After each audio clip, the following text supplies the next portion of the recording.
real news, or are these statistics misleading? I mean, I myself included, people, analysts, commentators shred the jobs report every month. I mean, it's absurd how fictitious the jobs report is, and it's what cracks me up is that everyone in the financial media discusses these numbers as if those are the numbers, and they're not. I mean, but if we want to just take the numbers as reported at face value, they said there was 313,000 jobs added in February. Okay, so if you dig deeper into the report, it turns out that there were 365,000 part-time jobs added. Okay, so that means there was a net loss of 52,000 full-time jobs, if you do the simple math there, right? So, the headline makes it sound like it's a big, robust number and the economy is strong and humming along, and, unemployment is close to 4%. And it's just completely fictitious numbers. They're propaganda numbers. I mean, the most prominent guys that I read on a regular basis that shred the report are John Williams, and he probably has been studying the government statistics and shredding them for longer than anyone out there. So I consider him to be a leading expert on it. And Paul Craig Roberts writes about it a lot now. So, in fact, he linked my article to his website, and then he also did an article of his own. And then you've got, obviously again, a lot of this stuff's kind of, it's well-treaded ground, but you've got the labor force participation rate. And you essentially have about 38% of the working age population, which I believe is defined as between 15 and 65 or whatever it is. 38% of that population in the U.S. is not even considered part of the labor force. So I don't know that anyone takes this jobs report very seriously, except the blowhards that are on CNBC and Fox Business that sit around and dissect it for the entire day. I mean, to me, it's just part of Wall Street's three-ring circus to help promote propaganda that makes the economy look stronger than it really is. We should also say, too, that the expectations were only for 200,000 jobs to be created in February.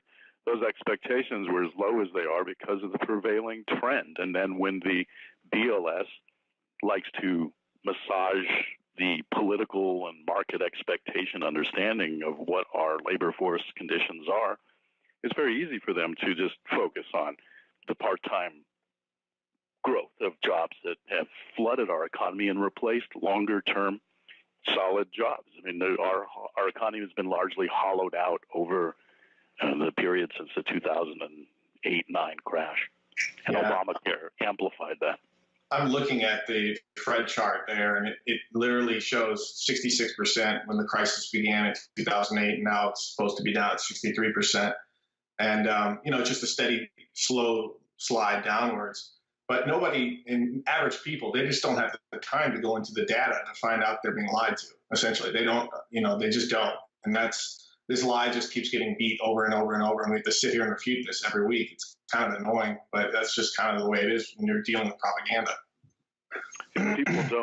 If people work for just a mere 5 hours, they're considered employed in a 30-day window, and they, that's how easy it is for these aberrations. Never mind the seasonality tweaks that the BLS does and the birth-death model that Dave has talked extensively about in articles and on our show as well. I mean, it's so easy for them to have an aberration number like this, and they have been outed in the past for doing these kind of things for political purposes too. So, like Dave says, people need to not take these numbers without a giant salt lick. They're massively massaged. So I'll tell you what is more interesting really quickly, because I know we want to move on to a different topic. And I found this link on Twitter. The Social Security Administration publishes wage data every year, and it's lagged. So the latest data is through the end of 2016. So it's for the 2016 tax year. And this is data that comes from the IRS. It's based on W-2 filings. So it's actual data. And I was really kind of stunned when I saw the numbers, but I'm going to talk about it in my short sellers journal this week. But just to give you an example, 55 in 2016, and I assume it's not too much different in 2017, 55% of the wage earner workforce earns less than $34,000 a year. 70, this is again right off the top of my head, it's 77% earns something like less than $55,000 per year. I mean, I was really shocked when I saw the numbers. And, you know, it's different than the numbers that you get that are reported. I don't know if the BEA reports them weekly or monthly, I forget, on their personal income and wage data. Those are, if you go and look at the BEA website, those are basically estimated numbers of workers' earnings. And then they send them through their statistical sausage grinder, and they're not even based on W-2 filings. So, you know, you can get truthful data out there. You just have to dig for it and know where to look for it. I guess one more really quickly. The point here is that if the labor market was as tight and as robust as we're being told that it is, wages would be soaring right now, and they're not. They're flat to down, and on an inflation-adjusted basis, they're down. And so many of the jobs that are in this so-called 4.1% prevailing unemployment rate that we're being told is our unemployment rate are part-time jobs. They don't pay very well. That's why we see those numbers, Dave. That's right. Now, moving on here to another topic you've reported on, David, is the collusion between the big New York banks and the Federal Reserve. Now, people have suspected this for a long time, even going back to the formation of the Federal Reserve. You had a lot of bankers and the Secretary of the Treasury going off to this private island, kind of formulating what ended up being the Federal Reserve Act. First, it was the Aldrich Plan. And then, how the Fed is how it's set up is that the big banks, basically America's banks, own stock in the Federal Reserve. And they say, it's not like normal stock because they can't sell it back and forth and so on. So it's not really ownership. But I mean, whoever owns stock kind of is the owner of a company or organization. So it's almost as if the banks in the United States own the institution that's supposed to be regulating them. Now, you recently reported on evidence showing even further evidence that there's collusion between the big New York banks and the Federal Reserve. Can you expand on this? Sure. This was, I thought it was kind of interesting. I think I sourced it from the Financial Times, and it was a study done by a University of Chicago PhD candidate. And that's part of what caught my eye, because it's being my graduate alma mater. I had to see what a fellow geek had to say. But he was able to get a hold of traffic pattern data. And again, it was a few weeks ago, so this is kind of off the top of my head. But he essentially discovered a very high correlation between cab rides that were going between the big New York banks and the New York Federal Reserve right after the FOMC meeting was finished. And so I thought that was kind of interesting. And he traced the traffic patterns specifically to traffic between the addresses of these banks and the New York Federal Reserve. And I don't think it was cookie and coffee runners that were running treats from the banks to the Fed. I think we all know what it was. So, in my mind, it just, again, further reinforces this idea that there's the New York Fed and the big New York banks that own a part of the Fed are essentially attached at the hip. And we should clarify as well, too, because a lot of people just consider this just ranks conspiracy theory. I mean, anybody in our audience can go to the Federal Reserve Board of San Francisco.org's website and read them discuss about how they talk about the Federal Reserve System. They openly and correctly describe that there are 12 regional reserve banks, and they're privately owned. They're chartered private corporations. People need to understand that that's where the power of the Federal Reserve is, and in particular, the New York Fed. That's right. Where that gigantic trading operation is that's larger than any other hedge fund in the entire world. They manipulate markets. They serve their shareholders, the banks. they regulate the banks, and they also are owned by the banks. The New York Fed is owned by the banks. That's not a conspiracy theory. It's even discussed outright on the Federal Reserve Board of San Francisco.org's website. Yeah, I believe I've seen it's a 6% dividend that's they're required to pay every year, and it's literally printed on their website. So you have to go deep into the crevice of the Federal Reserve's website. You can actually find that written explicitly.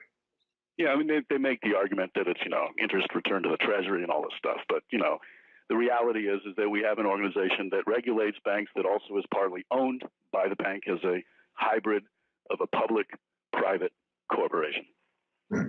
I see it right here. It looks like it's a PhD candidate from the University of Chicago who wrote that as far as that data between the taxis and going from the Fed to the banks. But my other question was more about, I think you wrote an article, it was today or yesterday, about Larry Kudlow. It's as soon as I guess he got the job or the gig as being the economic advisor, he was live on CNBC and within a minute or two out of his mouth, he started bad mouthing gold and then selling the dollar and saying the dollar is going to go up and all this kind of. I mean, why is that guy running his mouth and saying gold immediately? Like, what is that guy doing? I don't know. I think being inside the brain of Larry Kudlow would be a very scary place. I mean, but you wrote about him from his late 80s and early 90s experience at Bear Stearns and the type of person that he is. I mean, it sounded pretty interesting. So I figured I'd just let you go ahead and talk about it. It's a good question. I think he's predisposed to. I mean, he's a Keynesian economist, and he's not even an economist, to tell you the truth. He's not a trained economist. Right. He's a history major from the University of Rochester, and he doesn't have any graduate degrees. As a matter of fact, the job that he had at the Federal Reserve, it specifically did not require a graduate degree to have it. He's really more of a politician and a political operator and a political manipulator. I mean, he started out as a Democrat from New Jersey, and in the early 80s, he's transitioned to being a Republican because that's where the country was at the time, if you recall. I mean, Reagan was wildly popular, so if he was going to try and get a job in D.C., he had to convert to being a Republican, and that's what he did. I mean, Larry Kudlow does and says what's good for Larry Kudlow. And, I'm not really sure why he said sell gold and buy the dollar. I mean, the thing is, there's so few people in this country that care about gold and silver, and especially physical gold and silver. And it's like, why would you even bring attention to it? It almost tells me like, oh, are you a little bit worried about gold, so it helps you if you denigrate it? But there was no reason to even bring attention to it because no one in this country cares about it. That was the best part, is the fact that no one brought it up, but he's the first to just shoot it out of his mouth like twice. Right. So I said it's amazing. So, and if you look at, he's only operated as a professional during a period of time when there's been tremendous expansion of the money supply and tremendous credit creation.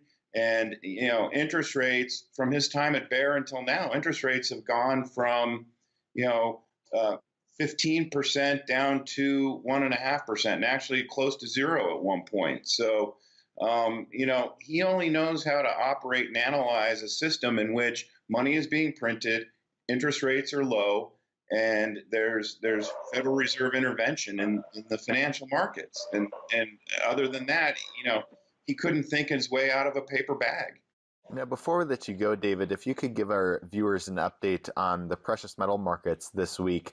You mentioned how Larry Kudlow was saying, sell gold and buy the dollar. What is your perspective, and if you could give us an update on this as well, where gold and silver are headed going for the rest of the year? Sure. Again, I on a short-term basis, it's impossible to forecast the direction of gold because it's so highly manipulated. But I like to look at a couple things. I like to look at the overall open interest on the COMEX, because the COMEX is one of the primary tools for manipulating the price of gold. and I like to look at what's the flow of physical gold into the Eastern Hemisphere. And fortunately, my fund subscribes to a report from a guy named John Brimlow, and he publishes 3 times a day. And part of his service is reporting on what's going on in India, China, Turkey, and some of the other large Eastern Hemisphere physical gold buyers. And these are buyers that want physical gold delivered. So what I'm seeing right now, and I don't know if I put it on my blog, but I've talked about it with my Mining Stock Journal subscribers.